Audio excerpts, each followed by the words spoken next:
Cool. Well, let's get into it. I think we have an hour. Yeah, we have an hour booked, Sydney. So we got plenty of ground to cover.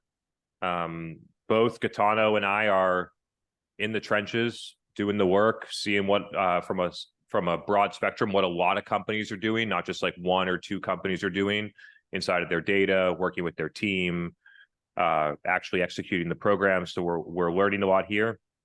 A couple like housekeeping items before we get started. First off, thanks all for being here. We haven't done like a public live big event in a while, so great to have you all here and good to see so many familiar faces and Refund Labs team members. It's also sort of an occasion. This is this will be the 100th episode of B2B Revenue Vitals Live, which we rebranded Demand Gen Live about I guess 100 episodes, so like 3 quarters ago or something. So this will be it'll be published as the 100th episode cumulatively, which Gaetano started with me, and I'm very grateful that we had that such a great run there.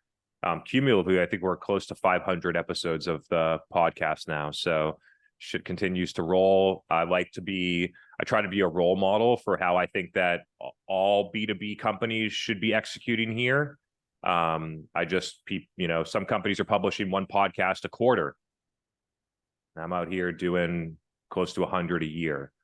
So just goes to show you what I think the bar for what good looks like, and proving that like my company's not huge. We don't have trillions of dollars. We didn't raise some big funding round. You don't need a lot of money to execute a strategy like this.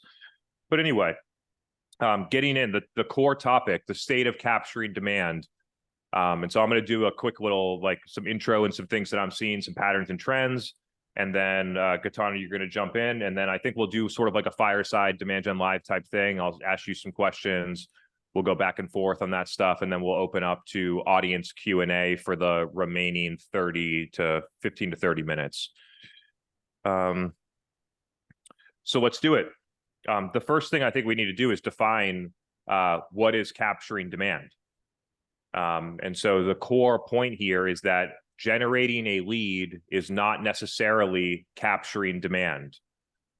What is necessary for demand capture is the buyer must be showing clear intent to purchase, searching your company, your brand, visiting your pricing page, looking at review sites for your category, clear intent to purchase, in which case then you try to convert that demand into pipeline.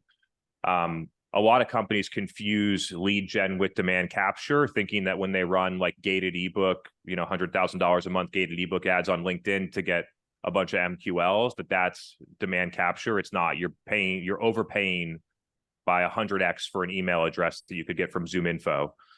And so that core distinction is really important as we move forward here. The key must be demonstrating intent to buy, not to learn, to buy.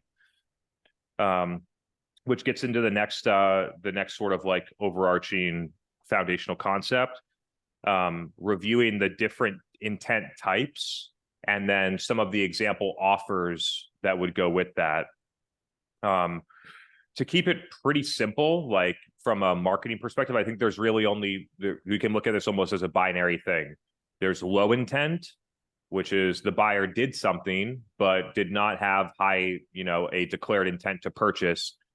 And then you have declared intent, type of intent where somebody is declaring intent to purchase your product, request a demo, contact us, books a meeting with the qualified chatbot that you have on your website, a lead aggregator, like software advice, like they call them for advice on what to buy. They do that, and then they introduce them to you for a demo. There's a lot of different variations of that type of declared intent to buy. And then there's a lot of offers that have value, but we must recognize as marketers when it's a low intent offer. And in a low intent offer, typically what's going to happen is that there's going to be a sales cadence or some type of nurture with the expectation of a sales cadence afterwards when someone does something like sign up for your newsletter or come to, sign up for a webinar. We need to look at the low intent offers as a different thing. Some of those examples, I mentioned a couple, newsletter conversion subscriptions, some type of calculator or grader where you have to fill out your email address to get the answers, gated content, lead magnets, product tours, things like that. There's value in those types of conversions. But knowing the difference between a low intent conversion and a declared intent conversion is really important. When we think about demand capture, it really should only be about optimizing for a declared intent conversion. There's clear intent to buy, and then we're trying to move that person to a conversion. So using things like Google paid search or review sites or things like that with the core goal of getting someone to sign up for your newsletter or download your content, I think is highly inefficient from an investment perspective. And we should really be looking at those channels purely for capturing actual buying intent.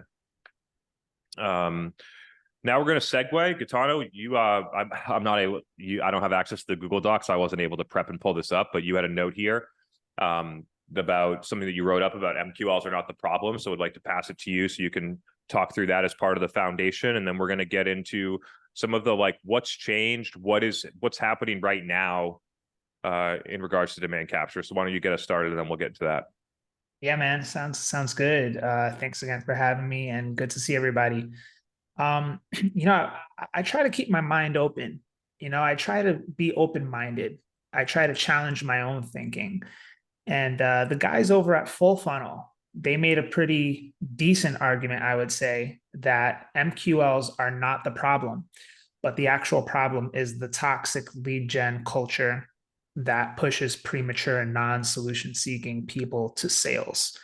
So the issue is more along the lines of aligning on what should be done in terms of those low intent sources, how to treat them, how to redefine the MQL for what it really is, which is basically just a contact. And their argument is that if you're doing long-term enterprise B2B sales and you're doing ABM specifically, that there's a playbook, along the lines of something called the ABM warm-up, that you could be collecting MQLs and utilizing techniques such as progressive profiling, as they call it, to find out how to basically align content topical interest to the tiered segmentation layers of your target account, structure. So basically, their argument is that for long-term, enterprise sales cycles and B2B, it can actually work in terms of just understanding content interests and topical interests and how to basically, target certain accounts with different kinds of content. But it's not, obviously accepted to do the toxic lead gen sales culture thing where you just spam, send automated email follow-up. So, I try to open my mind to this. I am working right now with some B2B companies that do fall into that category of very, very long sales cycles. I'm still urging them to follow best practices when it comes to assumed intent versus declared intent, demand capture, draw a clear line in the sand between capture and creation and conversion. But there is inevitably that thing that always comes up. How do we nurture leads? What should we do with all these downloads? Should we ungate? That kind of thing. So curious to go back and forth with you on that. Yeah, for sure. I always say it's mindset, which then drives metrics, which then drives execution. So you're just basically highlighting that the first, the core issue here is at the mindset level, typically from executives driven through the demand waterfall model that was originally published in 2002, revised in 2012, and Predictable Revenue, the book that basically put SDRs on the map. SDRs didn't really exist. They were done at some companies, but basically put it on the map where every company thinks it's industry standard to have SDRs, which that book was published in 2011. And most companies still operate with the mindset that is how we go to market. We need marketing to click a bunch of MQLs, and then we're going to try and push them through this waterfall model, which the waterfall model just effectively has gotten worse and worse in terms of conversion rates over time to a level where it's not even sustainable or tenable anymore. And that when we collect the MQLs, we should have a farm of SDRs. We don't want to have our AEs, the expensive resource that should be closing deals, doing that stuff. We want to get some person that's 23 years old that we can pay $60K with some variable comp plan to cold call these leads and get meetings, because that'll be more efficient for us to do that. Not thinking about what is the expectation from the customer in terms of the customer experience. I talked about this in my last event. It's like, every decision a company makes, from not publishing pricing on their website to not listening to customers in terms of where they get information and what's working and what's not, to how they design their sales process rather than designing the customer's buying process, all their decisions are about what is best and the most perceived efficient thing for me to do without really recognizing or considering what does the customer want. And so I totally like potato in my mind, like the mindset of executives is then driving the behavior of the MQL. You could look at them as both sort of root causes. You could look at MQL as an outcome of the root cause, which is the mindset. To me, either way, the MQL and the need for direct attribution continue to be core issues that hold marketing teams back from innovating or trying anything new.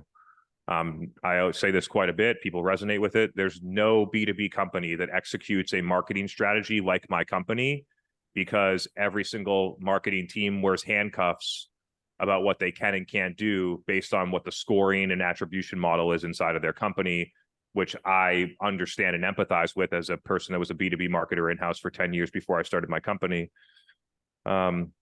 And so with that, let's get into the tactics. You and I are both doing this. I'm actively running 4 different like CRM data analysis, looking at the entire marketing spend, companies spending $10-15 million a year on marketing programs, excluding headcount. Where is the budget going? How's it being allocated? What is the performance against this? What are they using internally for the way to justify how they spend $2 million a year on LinkedIn ads? These are all really interesting things that I think we'll get into, but let's get started with Google search. G, what's your take on that? And then I'll drop my 2 cents after that. Yeah, man, let's get into break Google. Let's break out paid and organic potentially too. Yeah, let's definitely break out paid and organic as well. I think what we can do is start with SEO. I know you've had some really interesting takes on SEO in your latest batches of content that have been thrown out on LinkedIn and the podcast. So definitely curious to go, back and forth with you on this. But essentially what I'm seeing is this.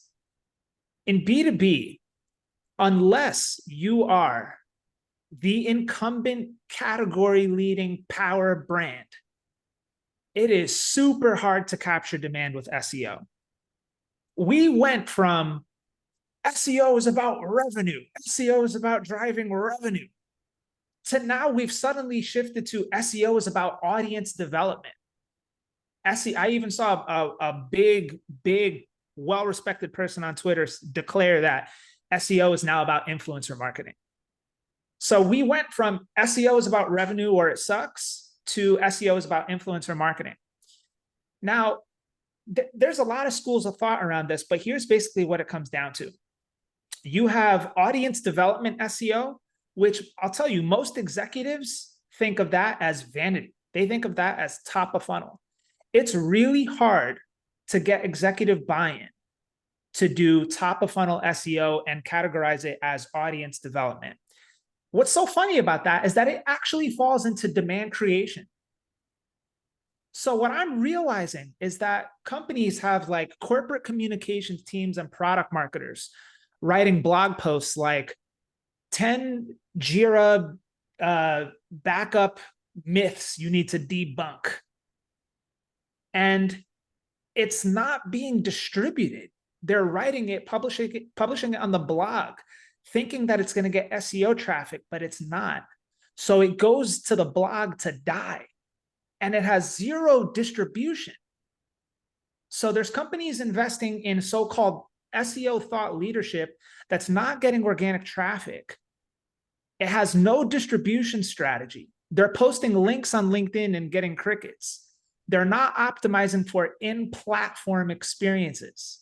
All the shit you've been talking about for a long time. So you have that disconnect on the non-capturing demand side of SEO, the audience development side of SEO, that's not ranking, and there's no distribution behind it. So there's tons of money being wasted on content marketing that gets nowhere. I don't even know if the quality is good, but just the fact that it doesn't have distribution and it doesn't rank is a problem, right? So that's waste. Content, corporate comms teams and product marketing teams publishing blog posts that go nowhere. I see that day in and day out in B2B. Same. We can pause there or keep going. Keep going, dude. Yeah, rock it out. You're on a roll. Right. Let's flip over to the demand capture. On the demand capture, it's really limited now. You have certain modifiers that work And those modifiers are things like the same things you would see in paid search: use case plus solution, plus software, plus platform, plus management, plus tool, best, top, alternatives list, competitors list, competitor teardown, crash the party SEO, which is brand X versus brand Y versus brand Z. The problem is that executives are still caught up on this whole, no, we can't mention competitors thing. No, we can't create list roundups. No, we can't talk about our competitors. And you're never going to be able to capture demand if that's the mentality. So if you want to rank for something like GDPR compliance software, and you think that some corporate solutions page on your site is going to rank for that, you're sorely mistaken, because it's not going to, unless you're OneTrust or Big ID. So if you're a smaller, scrappier underdog player, and you're fighting against, let's look at the results: G2, Gartner, Mega Brand, List, Affiliate. Where do you think you're going to show up in that? You got to work really, really hard to get that traffic. And with the new search AI generative experience rolling out, this is the hydrogen bomb that's coming to SEO that executives are totally unaware of. Totally unaware of. What matters now more than anything is demand creation, so that you can get included on all those lists, get positive reviews and ratings, so you can show up programmatically on all the G2 pages. Then you have to notice that in the search generative AI results, what they're doing is basically doing some kind of quick calculation of how often you're mentioned and linked on all these roundups and stuff. And they're surfacing your brand in those AI results based on your digital footprint. So if you don't have this offsite sort of SEO, demand creation, social brand creation, brand demand strategy going on, you're never going to show up in any of these AI results. So the game has really changed in a massive way. There's an atomic bomb coming. Executives are totally unaware of it. The final thing I'll say is commodity, what is X? SEO 7,000 word guides are done. If you would have asked Matt Cutts from Google 10 years ago, what should you do to win in SEO? He would have told you to create a glossary, to create definition pages. Those used to crush it. I'm not going to front. In 2015, those things were like SEO gold. Today, you're done. You can pop anything you want into GPT and get a better definition. So anything that's very binary, dry, what is X? AI is ripping all that away. So your SEO strategy should really be around questions like, why should I do this over that? When is it the right time to do this? What should I consider if I'm in this scenario? Something that AI cannot give you a great answer on. That is where we are with SEO in a nutshell. Let's get into it, man. Dude, I love it. That's going to be tough to follow. I got a couple of notes here to sort of add in. One thing that I wanted to talk through is related to the measurement bias around SEO. So when you think about it, if somebody hears about your brand from me, I recommend it on this call. There's no tracking to it. And you go to Google and you type in the brand and you click on the first organic branded link, and then you convert. The company's back at HQ saying, yeah, SEO is crushing it for us, not recognizing that it just takes the credit as you, and paid search does the same thing, takes the credit as you pass through Google for something else that happened. In our data specifically, if you look at it, 79% of total lead, declared intent lead volume is attributed to direct or organic search. And when we ask customers, it's 3%. So there's a large measurement bias to SEO, which HubSpot built a really big brand around inbound with. Was dark social and recommendations happening in 2014, or was it really all the value of SEO? Maybe we'll never know. But the reality is today that when me or a customer, or most likely you, want to figure something out and you have a question, you don't go to Google anymore. You go to LinkedIn, a community, you text a friend, you ask it on an event like this, and you get a real answer, not some bullshit blog from Google that you don't trust that was made in the Philippines for $50. And so that's why people are going, because they trust their peers and the answer that their peers give them more than the stuff that they get in Google, because Google has now become a commoditized content channel. And so there's a huge human behavior element. And it's not like Google sucks and dark social is better. It's that we now have more options as humans than we did 5 or 10 years ago to get information that we trust the most. And now that we know how to use it, we use it as the primary way. I think what you mentioned there on the smoke and mirrors effect of brand SEO is critical to call out. Yeah, I'm going to double. Yeah, there are so many people in B2B SEO that are riding the success of brand. There's a smoke and mirrors effect happening. Oh, organic's our top converting channel. SEO must be crushing it. We need to invest more in SEO. It's all brand. It's all homepage. It's none of the SEO pages are doing anything. So when I separate non-brand versus brand in the reporting, not even just on assisted conversions and stuff, but just pure engagement, leading indicators. And you see that like 90% of the clicks are driven by branded terms because of the things happening on off-site channels like events, social, podcasts, whatever. You're just fooling executives. And most executives don't know how to really dig into that and tell. They're confused. They think, oh, our SEO is insane. Meanwhile, it's not really doing much. I think that distinction there is really important to call out, because there's a lot of people out there, hiding in the shadows, doing SEO and not really getting great results, but taking the credit for it. Yeah, and some people just don't know any better. So hopefully that's helpful. I'm going to double click on that. So here's a real life example. I'm working with a company. They spend, I think, $11 million they'll spend on marketing programs this year. Big company. And out of that 11 million, they are going to spend 2.1 million on paid search. And we ran an analysis of that data. And out of the 100K ACVs, maybe 70K ACV SaaS, right? So it's not like $1 million deals. Out of the 2.1 million, they created 22 qualified opportunities, 22 for 2.2 million, which is $100,000 per opportunity. And all 22 opportunities were from branded keywords. And 75% of the budget on non-branded keywords, which is $1.5 million spent to drive 0 opportunities. But when you look at it with a visible report on an influence model, it shows like Google search is influencing $10 million in revenue. So that's another, you could use paid search to look at the differences between the opportunity creation, which should then drive where do we prioritize in SEO.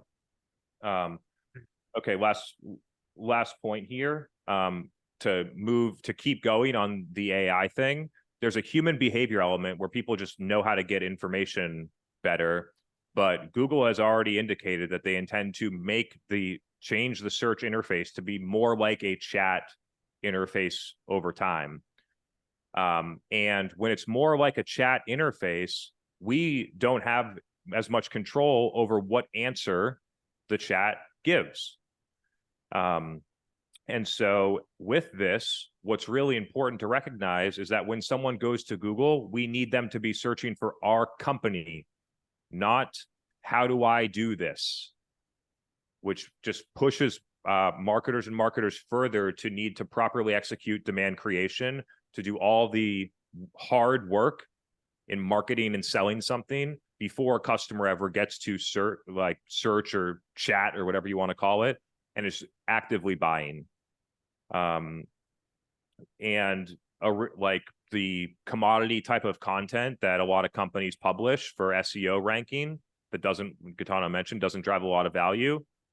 That type of stuff provides effectively zero value once AI reaches scale.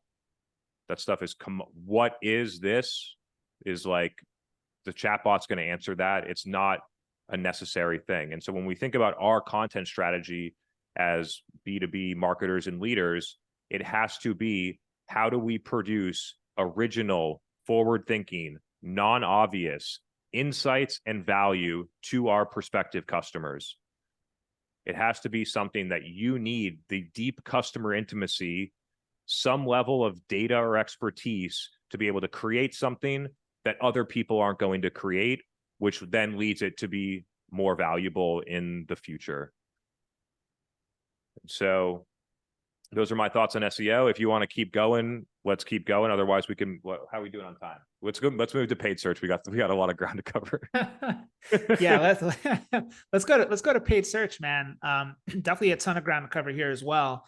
I think the outcomes of what I've been experiencing in paid search are more consistent with things that you've been talking about for a while, Chris. So I think a little bit less of a bomb coming on the paid search side.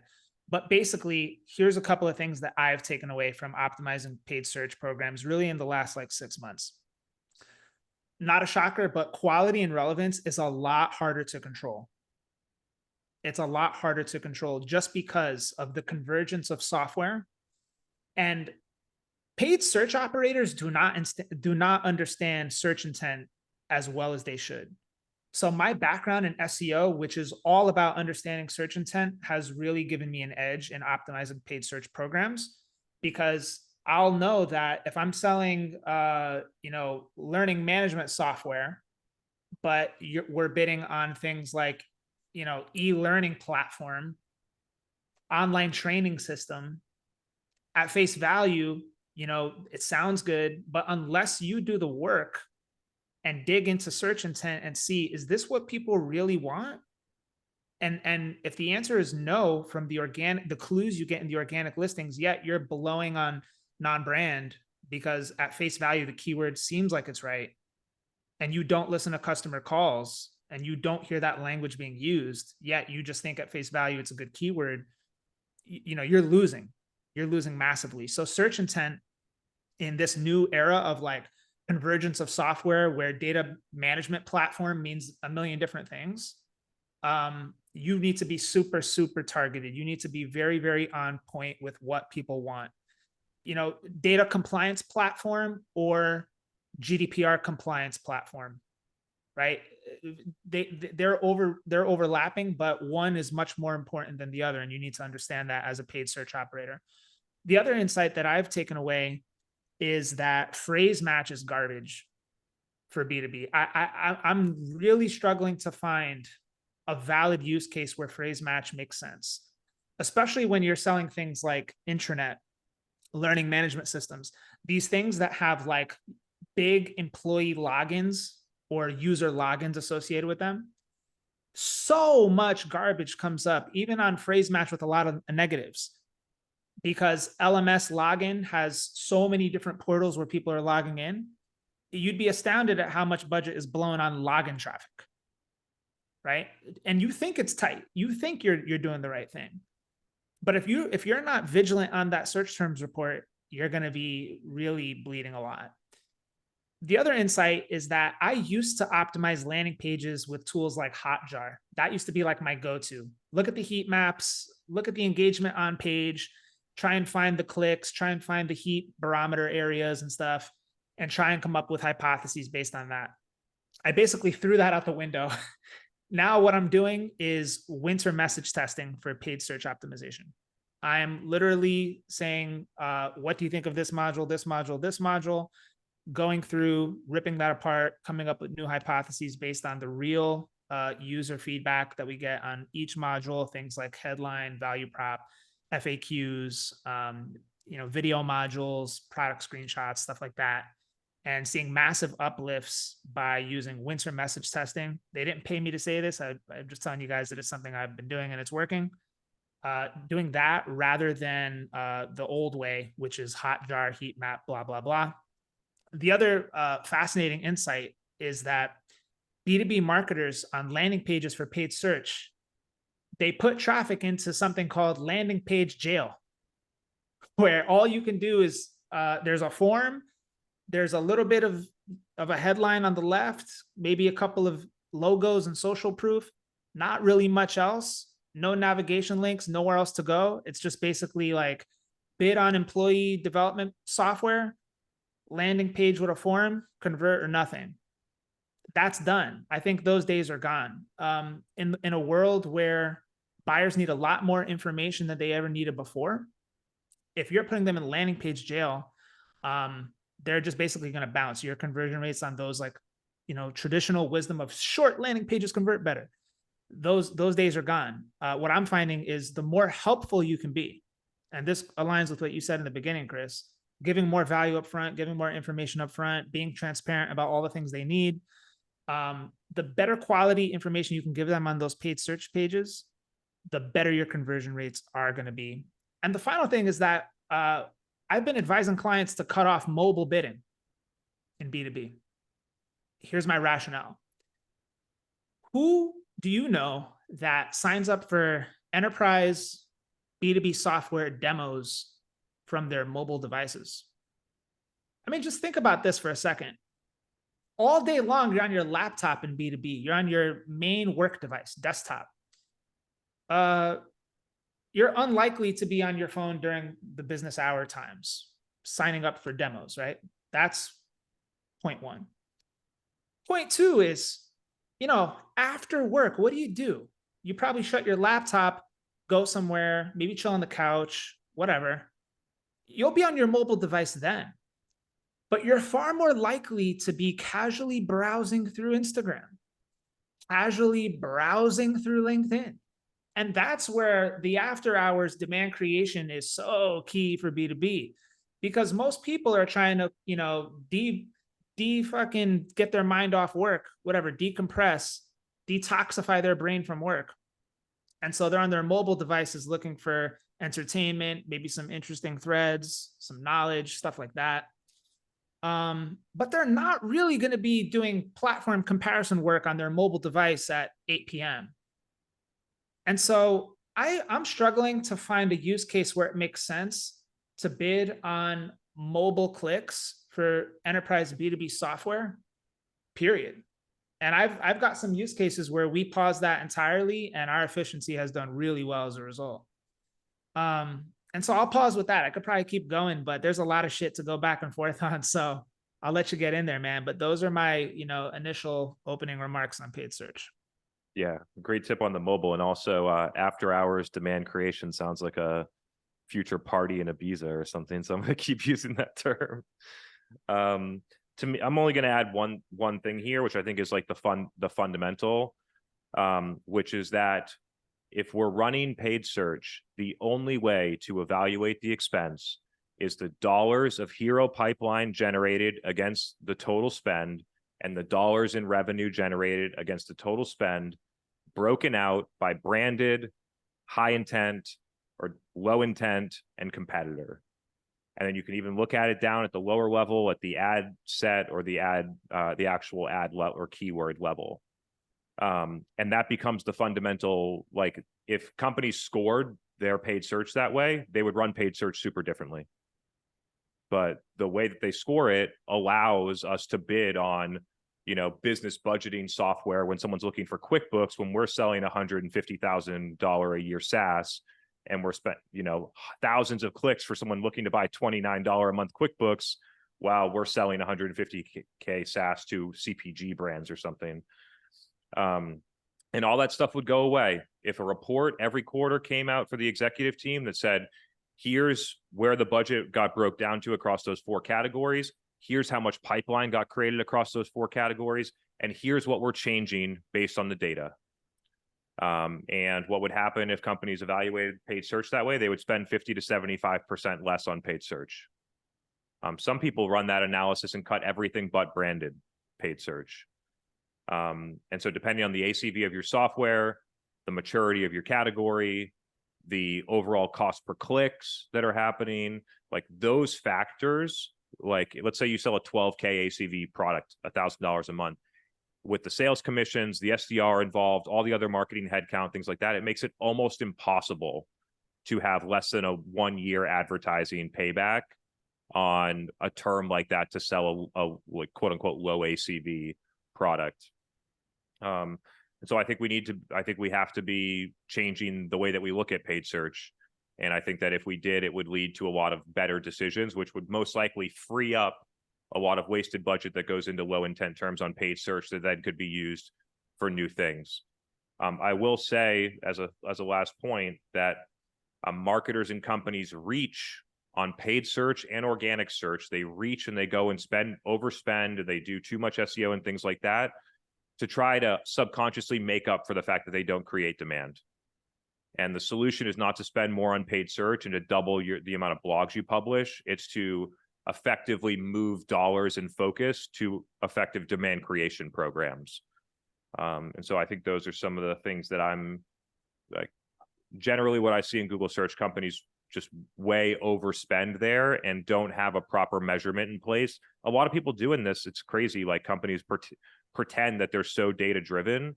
And then they're running $100,000 a month in paid search and not even scrutinizing the ROI. It's not even in the marketing QBR deck. And so some of that stuff is interesting. Yeah, a lot of nuggets in there, dude. One thing that comes to mind is like falling into the trap of bidding on the most common category name with the biggest, broadest volume. So, for example, learning management software. LMS for sales, right? Let's just use that one. What about sales content management system? What about sales content management system, right? Lower volume, but way more targeted. And that's the pain that they want to solve for sellers. They want to onboard and ramp sellers, but they really need a content management system for sales, right? So sales LMS, where everybody's bidding on that like crazy and you're fighting against 1 million players, you can drop one level down, get more narrow and have more relevance, less competition if you just find the angles that work. Right. And so that's one thing I'm really pushing with all my clients as well is like, there's also this like big distinction you have to understand if you're going into paid search. Are you a platform provider or are you an integrator? Kevin Indig talks about this a lot for SEO, but like I'm working with a lot of integrator companies right now. So third-party softwares that layer on top of Jira, for example. I'm also working with a company that's in the ERP software integration space, which really is now becoming something called iPaaS, Integration Platform as a Service. And so one reason why paid search is a horrible idea for a company like this is because you can bid on things like ERP integration. And what you're going to end up overlapping with way too much is people who actually want the ERP platform itself, not the integration capability.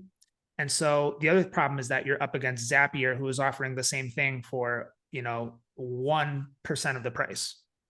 So if you are an ERP integration platform, if you're an iPaaS platform, and your ACV is like 20K, but there's competitors in the market who offer very simple plug and play, drag and drop style integration capabilities for 1% of the cost, you're going to lose every time. And so really getting targeted and narrow into who are the people that have the problem that we solve, who fits the description and profile of the kind of buyer we need to attract. All that stuff matters so much. So getting one layer deeper below the big, broad category name is key. And then really getting into that intent and understand where you fit in the market. Where can you win? That is the level of thinking that's needed to succeed today. The old school methods of the past are just, I think, very ineffective, and you'll be struggling if you do that. Cool. We got 2 more topics. And if you're good, we'll go like an extra 15 minutes so we can do some Q&A. I know some people are going to have to leave, but If Gaetano's good with that, we'll do an extra 15. But let's get through next topic, review sites. I'll let you you get this one started as well. I personally don't see companies spend that much on like the media of review sites. I know that the review sites are thinking about spinning up some intent data or spinning up some ways where you use the reviews to make content like LinkedIn ads. So there's like some things brewing here, but interested in what you're seeing overall. I'm seeing basically two different flavors. There's pay per lead PPL programs where they basically just deliver a bunch of leads to you in a basket. That's like the Gartner program. And then there's the you can work with sites like G2 to like invest in their like broader advertising programs where you can use like their review collateral and directly embed it on your site and directly embed the, you know, the G2 quadrant widget directly on your landing pages and stuff like that. They charge you an arm and a leg for shit like that. Then there's the cost per click programs. So Capterra is just a straight bidding system. Software Advice also has that bidding system available where it's literally you pay per click on the listing, and you can bid higher or lower depending on, you know, however much you're willing to bleed. And then it's your job to optimize the paid traffic that comes from Capterra to your specific landing page. When I was at Nextiva, there were also a lot of third-party power players like GetVoip.com, basically just VoIP affiliate sites. There's all sorts of these affiliate sites out there in every niche. I would actually recommend everybody, whatever your category is, try and find those niche players who are doing those affiliate reviews because they actually matter quite a lot for demand capturing. But essentially, you have to mitigate risk in all these categories, whether it's Gartner PPL. What you have to really drill into is what are the right filters for the kinds of leads that they're going to deliver to you. So if you don't have good filtering set up and you're an expensive SaaS, you're going to see a lot of rejected, disqualified for out of budget or pricing, you know, limitation or not within pricing, right? You're attracting too many small balls. Well, you didn't set your filtering criteria good enough. You didn't specify to Gartner that I only want, you know, enterprise companies doing X number of millions annually, right? So that is key. The other thing is that with the PPL programs, they're selling those leads to 6, 7 other vendors at a time. So if you don't, like a vulture, get in touch with that lead almost immediately within the hour, they're gone. They're pretty much gone. And so I don't know if that even answered the question or not. I just went on another rant, but basically you need to optimize PPL, CPC, and affiliate programs accordingly. That's kind of my takeaway on that. Yeah, we kind of blended review sites and affiliates together, which is totally cool and great. They're similar. A couple notes that I have on review sites specifically, and I love the concept that like basically B2B, like if a company's doing it in B2B, it's already happened at least 5 years ago in B2C, and you can basically use that as a way to predict what's going to happen. And so I look at the review site type of category right now the same way that you would look at Yelp in 2014. And what happened to Yelp over time? It became more of a marketing ploy than a way to get real good insights. People started trusting it less and less because they had something that was 5-star reviews with 45 reviews, and they go to the Indian restaurant and it sucks. And people stop trusting it that much. The same, we're in the process of that happening with review sites right now. If we're not already there, like, I don't know the last time that I've gone to any of those sites. Don't care at all. If you're buying, like you're trying to compare Monday.com versus Asana, like, yeah, I could see some value in going in there and seeing some stuff. But when you're trying to buy enterprise SaaS, I think that there's better ways to get more trusted information to make strategic decisions. So I think that it's really dependent on your category and your ACV as to how much time you should be spending on review sites. I also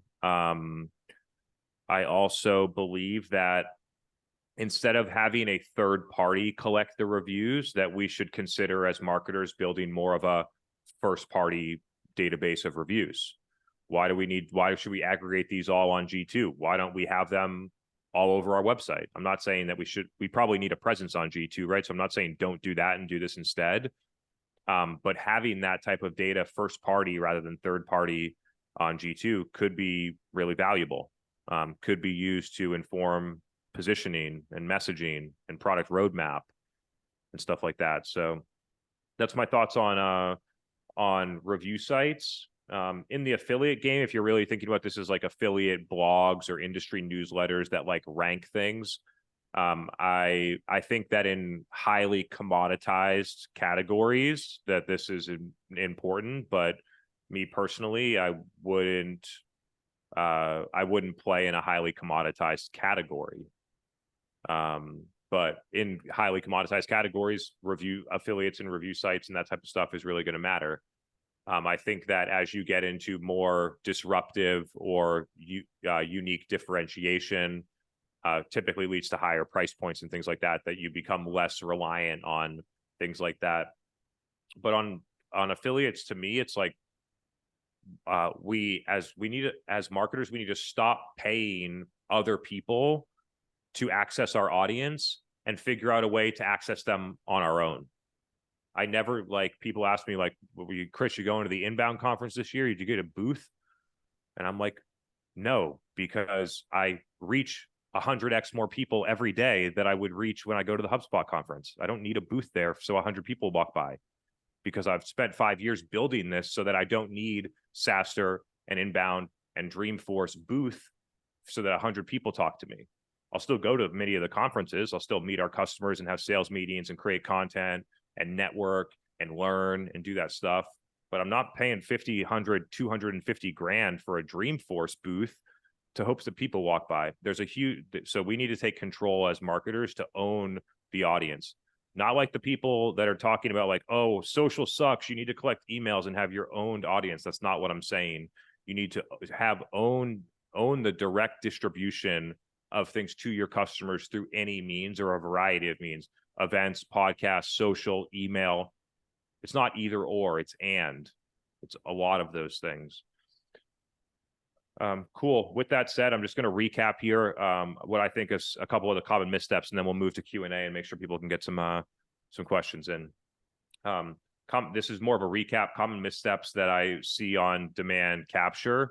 Broadly, companies dramatically overinvest here to appease the attribution and scoring models inside of their companies.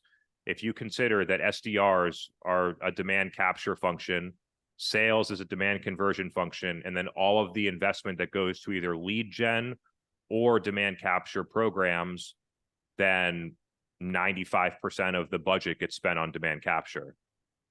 So companies just dramatically overinvest here. When they think about how we're going to pour more money in, they always pour money there because of the measurement is easier and cleaner, and it's been set up for them. Which leads to the next one. The second one is improper measurement. When you're running demand capture, it should be hero pipeline against spend per channel. Somebody has intent in the channel, you trigger an action, or you spend money there, or you do something. Did that convert to pipeline or not? To me, this should be black and white. It's not about saying all of our marketing gets evaluated against last touch attribution. It's saying all of our demand capture spend should be evaluated against last touch attribution. And then lastly, the misalignment of strategy between these channels. So that could come in the form of companies not creating demand so that they overdo and they like overdo like search and other places like that as a way to try and make up for a lack of demand creation. It could come in the form of like trying to using LinkedIn ads to run lead gen, thinking that it's demand capture, but it's not. It's buying email addresses. So there's several things where the strategy of the individual channels misalign with the outcome that they're going for. And with all that said, like we'll stay on for a little while longer. I know some people are probably gonna have to jump to another meeting or things like that, but let's get into questions and we'll go for a little while, DGL style. Well, speaking of DGL, we've got an OG here, David, for some questions. Hello, Chris. Hello, Gaetano. Good to see you both. Good to hear from you. Gaetano, I love your background. The NS10s always make me feel right at home, so I'm good with that. So quickly into my question, and I know you're not going to have enough time to go into this. You've been talking at a kind of a large scale, broadly speaking. Let's imagine I'm a ABM manager and I'm trying to target 1,000 accounts or 500 accounts. So a fairly large number and yet nevertheless quite defined. How would you suggest playing with SEO in that context? How would you suggest perhaps tailoring PPC and more broadly? Let's think in terms of demand creation and demand capture with defined accounts in an ABM kind of mindset. And I've got dedicated reps for these dedicated accounts. So something I think that many of our listeners might have a kind of a shape towards. What could you drop in 4 minutes and 35 seconds on that? I'd appreciate it. Thank you. Yeah. So the answer is that you have to look for clues among the characteristics and traits of those target accounts and try to align that back to some kind of keyword strategy. And then the way you kind of go about measurement is the number of target accounts that are engaging with SEO pages, and platforms like Demand-Based and 6 Sense can show you that. But one example is like, let's say that their enterprise, whatever, you would try to rank for keywords like enterprise VoIP system, enterprise learning management software, if it's maybe compliance training is a big deal among this group of people, it may be, learning management platform for compliance training, right? So you try and rank and bid on things that are common pain points and key jobs to be done among that group of people. That's kind of the best you can do. There's not really much else you can do beyond that. Like, one of the things with SEO and paid search, as you know, is that it's pulling things inbound. And therefore, one of the things you sacrifice is targeting criteria and targeting capabilities. It's the very reason why we actually elect for ABM, is so that we don't have that problem with targeting. However, what you sacrifice with ABM is volume and reach, right? But that's the kind of trade-off that you make there. Ideally, you have the all bound thing going on, where you have sales reps, ads, SEO, paid search, events, ABM programs, right? Hitting all those key stakeholders at all those accounts over time. This new concept of all bound is really where it's going. Chris has been talking a long time about split the funnel. So that's my quick 60-second answer on it. Chris, I'd love to hear your thoughts as well. Yeah, just to throw a different, I'm not even sure I really believe this yet, but I'm saying it for the reaction, is like, if you had 1,000 accounts, target accounts, and you're like, how do we optimize search for those accounts? I would say that I wouldn't. My goal would be how do we get these 1,000 accounts to come to Google and search for our company? And then that becomes a lot more clear. And it completely changes the strategy. And if you're an enterprise company, you're selling 150K cybersecurity SaaS, you're going to sit there and wait for the CISO to fucking search something so they do it? No, you're going to go out and get those people because the 1,000 accounts and who they are. So I think when we move to a quote unquote account-based motion, we should also be moving very far into the demand creation mode as the means to then trigger demand capture.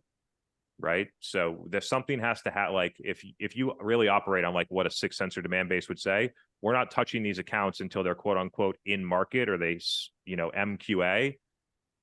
You got to do some stuff to actually get an account to do that first, or you have to hope that something else organic in the market, word of mouth, Gartner says something and they read it. There's a press release and it like hits their desk.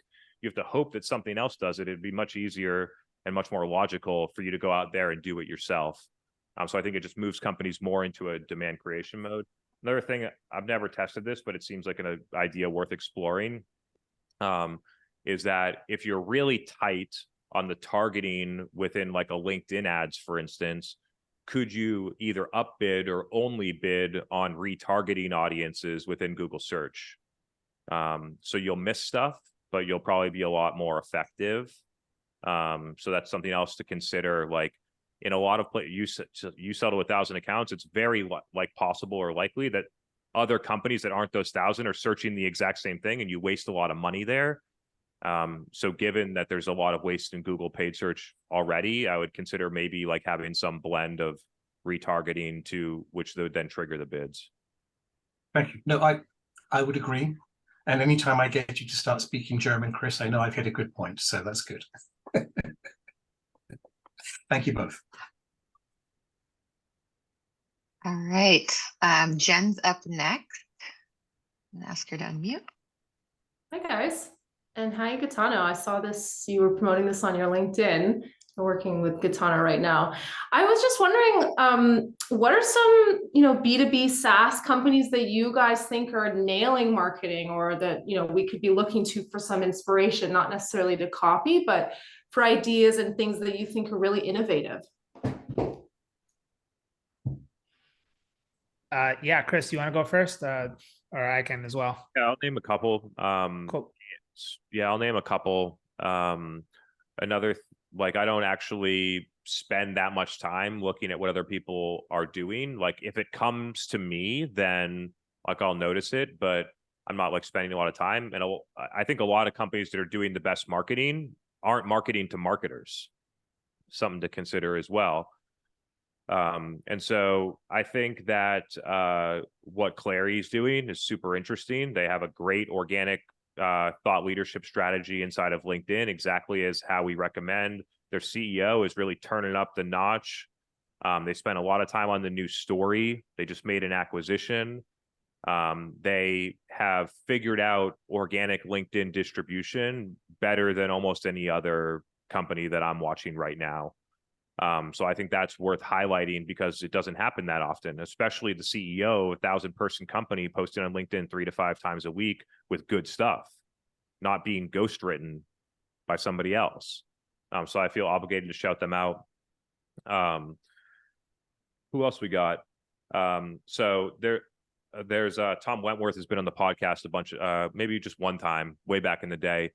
He works at a company called Recorded Future. I think that's them, but also many companies in the cybersecurity industry have really figured out this concept of owned content, or like original type of content, mixing it with PR as a form of demand creation. So they'll like go and find like new threats, or they'll like publish something about it. It'll get a news pickup. It creates a lot of demand. They'll also host like recurring podcasts and things like that. So I think because of the buyer in that sale, cybersecurity companies basically get forced to do good marketing like that. So I think that's something worth noting.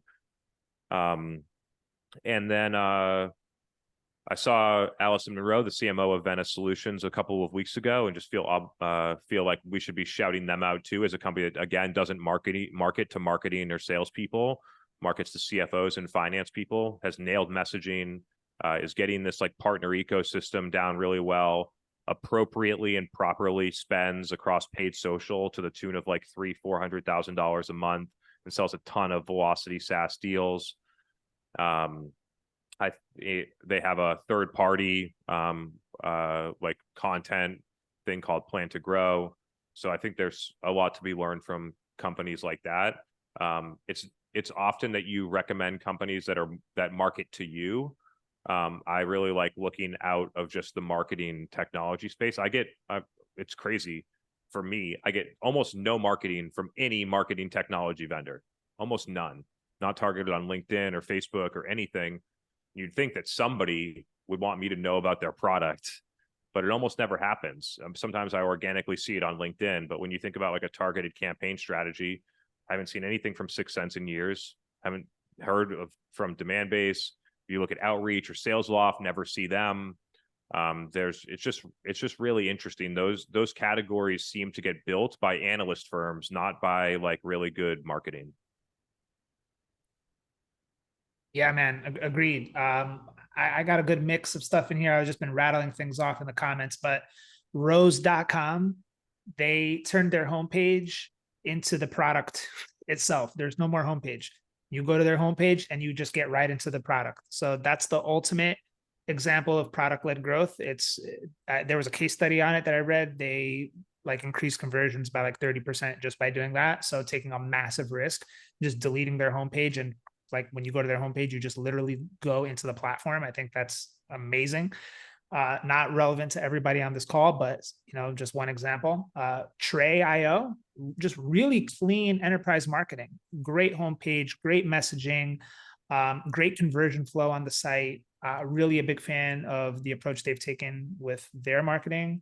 Cognizant, I'm working with them on a lot of demand creation stuff, a lot of LinkedIn marketing, podcasts, YouTube, just all sorts of kinds of stuff, demand capture as well. So I love working with those guys, and I think they're just doing a great job overall.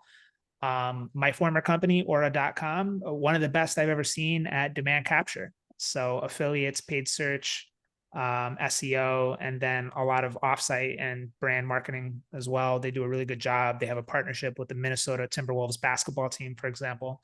So a lot of brand activation stuff. They just do a really good job with PR and CEO, founder, brand storytelling marketing as well. Their CEO, Hari, is like one of the best I've ever seen.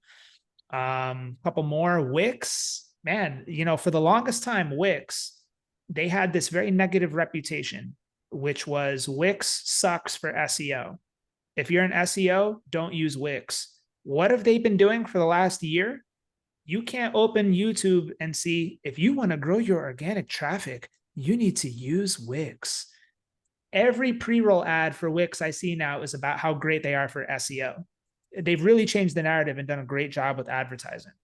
CapChase, they are a financial SaaS runway tool. They don't market to marketers, but their design, their messaging, their landing page game is amazing. Definitely one of the best I've seen. They're not a client of mine, but I know the founder, Miguel.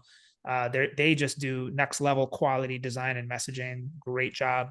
Webflow, their homepage is amazing. Their design is great. Their messaging and content and copywriting is really strong. Like one of the best I've seen. Hockey Stack, been seeing them a lot. I think they do a good job. And I think last but not least, I saw this really fascinating page on PandaDoc. They have a massive alternatives hub where they rip apart like PandaDoc versus every competitor out there. Check it out. It's really brilliantly done. It's a genius move. Not many have pulled off alternatives hub like this, but man, that was impressive. So there's probably a lot more. These are just a few things that come to mind. Cool. Let's get at least one more. All right, Jamie, you're up next. Hi, I think this is my first time actually listening to the show live. So I'm glad after 1-2 years of listening to you. Chris, like you, I come from more of a software engineering developer background with some business skills. And I also love the pain of working with manufacturing and medical device companies. So those are my primary target markets. So my question for you is, why are companies relying more on capture demand? Do they do this because they don't know how to reach their ICP?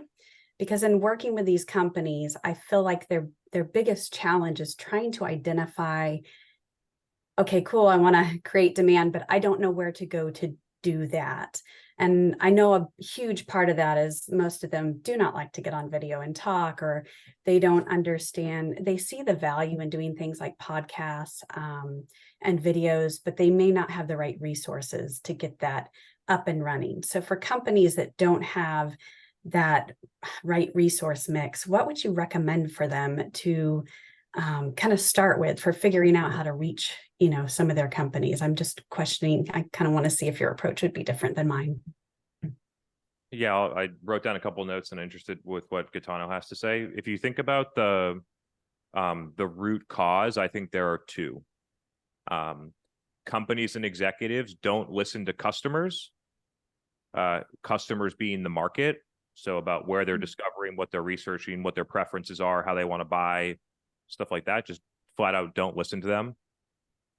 They would rather listen to what the HubSpot blog says or what Gartner recommends in their 2023 state of marketing report or something like that. And the second one is the measurement and scoring model inside of the company basically forces you to do demand capture in order to achieve the metrics. And so those end up being the two core things. And then lastly, I don't see sure, some companies that listen to my podcast are like, yeah, we want to create demand, but for the masses, most people are not even looking at these as two separate things yet. They're just looking at it as marketing, not demand capture and demand creation. And so, and then when they think about marketing, the measurement and how you hit those measurements is all built around demand capture. So that's what they do. Yeah, for the larger manufacturing companies, that is primarily the case. Though the ones I work with, I've definitely sold them on go talk to your customer. So they're definitely hearing the feedback and they're understanding the value that that feeds even to product development. So I've at least been able to move to that space. It's just getting them to take that next step sometimes in certain companies to stop doing some of that capture demand and really move into the space where they're providing subject matter expertise.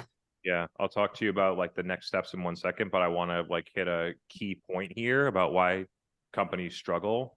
If they actually try to go and implement a demand creation strategy, the reason is because in demand creation or when you're creating this content, there's nowhere to hide. If you post something on LinkedIn and the video sucks and nobody likes it, you get that feedback immediately. If you post an SEO blog or you build an ebook, you can hide behind, oh, we got 3,000 downloads or 25 people came to the website or blah, blah, blah. And so or if a customer counters something that they've said in their marketing messaging, if a single customer, they could have 100 or 1,000 that are like, yes, this is amazing, we agree. And they can have one single person that counters that message. And that one person will make them say, you know, we need to stop doing this, or we need to pull this down, or that messaging is wrong. So you're absolutely right. Mm-hmm. Yep. A great example of this. I'm not kidding. I just got off a client call. They're like, hey, we want to capture demand for hybrid event platform, but there's a problem. Our company has taken a stance that we don't believe in hybrid events. You're either one or the other.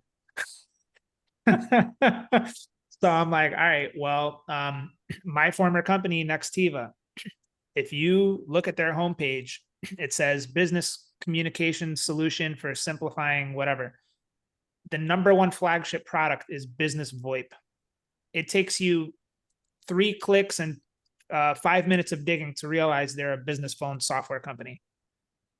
So there's a conflict of capture demand versus create demand narrative, the realm of relevance or sphere of influence thing, whatever. Many companies are positioning themselves in this way, and their demand creation strategy is really contingent upon a top level narrative that is compelling. Meanwhile, capture demand is ghost. Like Chris said, you're hiding with SEO in many cases. You're ranking for a hybrid event platform, comparison, but you won't see anything on the site about hybrid event platform. You're ranking #1 and capturing demand and driving pipeline for, business VoIP software, but nowhere on the site does it says, hey, we're a business VoIP.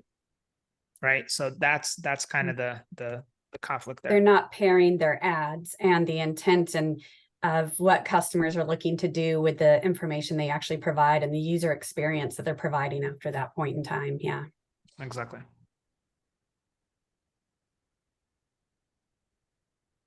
One more? What do you say? I feel like we're on a roll here. Come this far. Do one more. All right. We've got Devin that's got a question. So let me see if let me get him on here.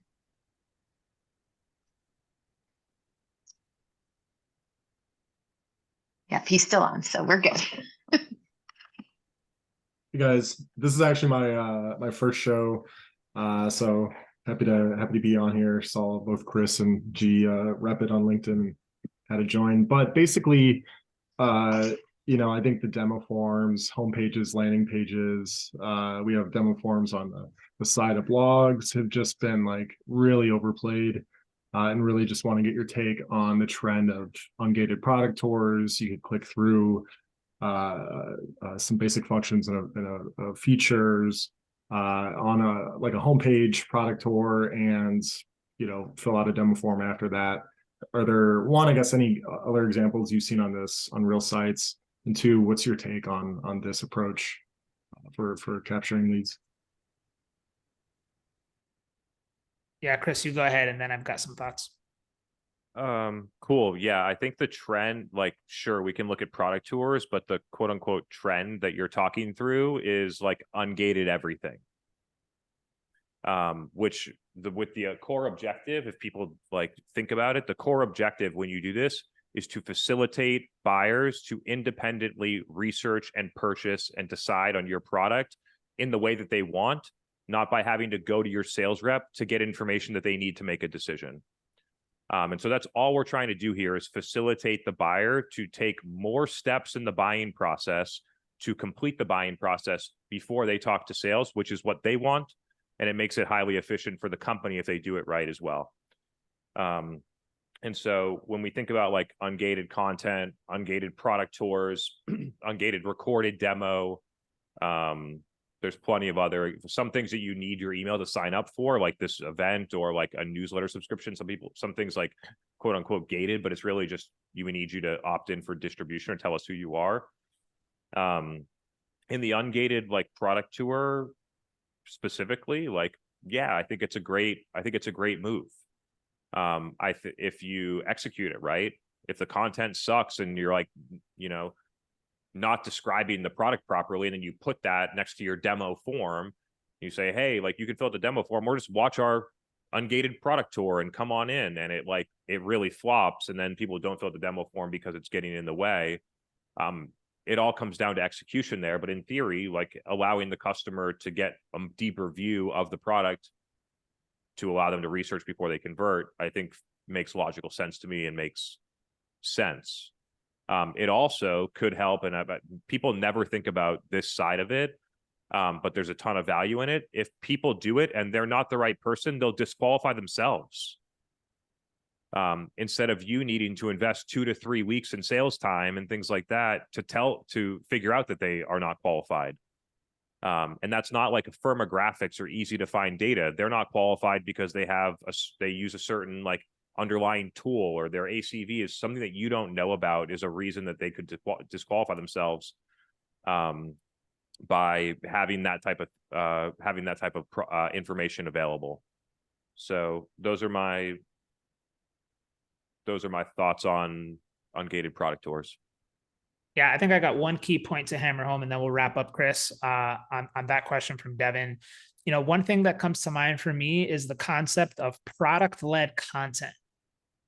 It used to be the case that if you were so-called promoting or plugging your product within the story of your content, it would be perceived as too salesy.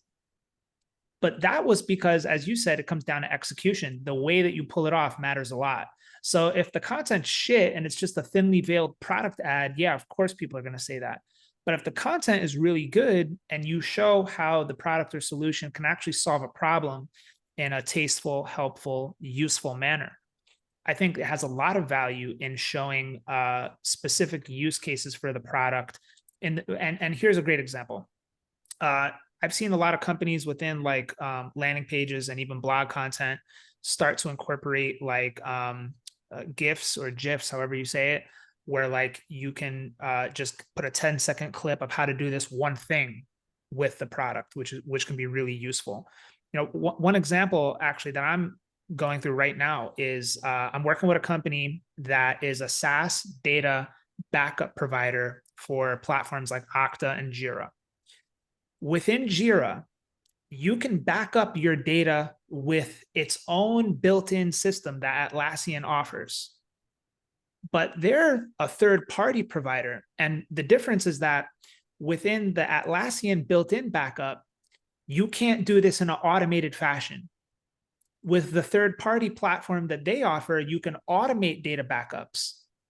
Now, if you create a page that's about how to back up your Atlassian data or how to back up Jira, you need to actually draw that distinction, that line in the sand that says, this is the pain.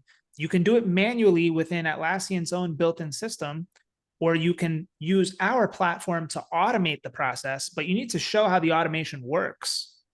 And you need to really do a good job pulling off that product-led content. Otherwise, people aren't going to see the value. They're just going to use the information you use to rank for how to do it themselves within Atlassian's own built-in system, and you're never going to get any conversions. So that's like a real practical like example of how this shit works. It goes a little bit deeper than just product tours on the site, but I think the concept of product-led content is really key, not just in SEO and landing page and blog content, but in social, in platform content experiences, video, right? The Wix YouTube pre-roll ad is another great example. That's what I would be thinking about. Right on.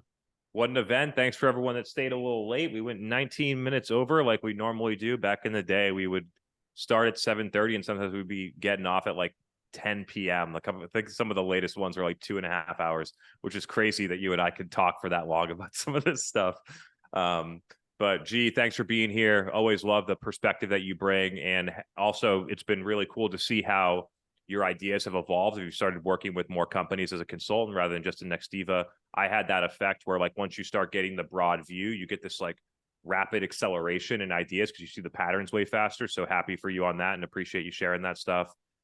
Thanks for everyone that attended. Thanks for the people that asked the questions.